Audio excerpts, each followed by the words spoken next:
On parle de près de 3 millions de cas dans le pays et l'on recense les premiers morts par milliers. 6e phase. Aujourd'hui, que faire? Mes chers concitoyens, mes chères concitoyennes, mes frères et sœurs du peuple, vous avez sûrement entendu parler, vu de vos yeux, ou vu un proche ou une connaissance, touché par cette crise que nous traversons actuellement. Vous avez vu les blessés et les disparus. Vous êtes inquiets. Et c'est normal.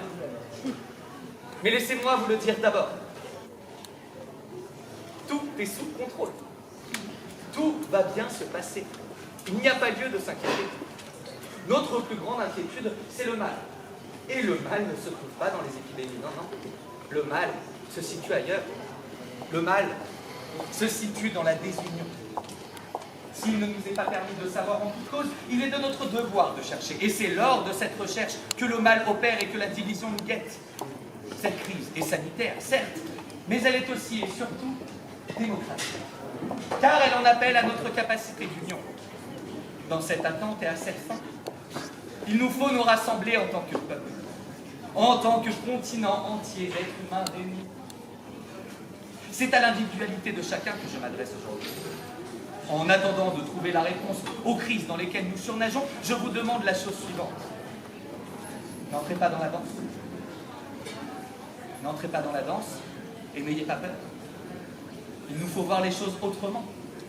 Chaque crise est une promesse, un défi jeté à la face de notre civilisation. Nous avons eu notre lot de défis, déjà nous avons eu notre lot de blessés et de disparus. Mais nous avons, à chaque fois, vaincu.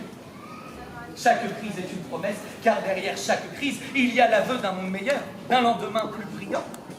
Notre devoir n'est pas de savoir en toute cause, mais de chercher vaille que vaille ce jour d'après la nuit. Chaque explorateur qui aura trouvé derrière une cité dorée et cachée derrière un brin de forêt vierge est le dernier maillon de la résolution d'une crise. Il existe encore des cités d'or et de lumière, elles nous sont promises. C'est pourquoi je vous demande,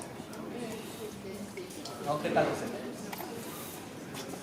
N'abandonnez pas la recherche. Ne laissez pas place à la désunion, des jours meilleurs viendront, je vous en fais la promesse. Nous mettons tout en œuvre pour trouver rapidement une solution à ce problème. Mais en attendant, je fais appel à la responsabilité de chacun, ne pas faiblir, tenir,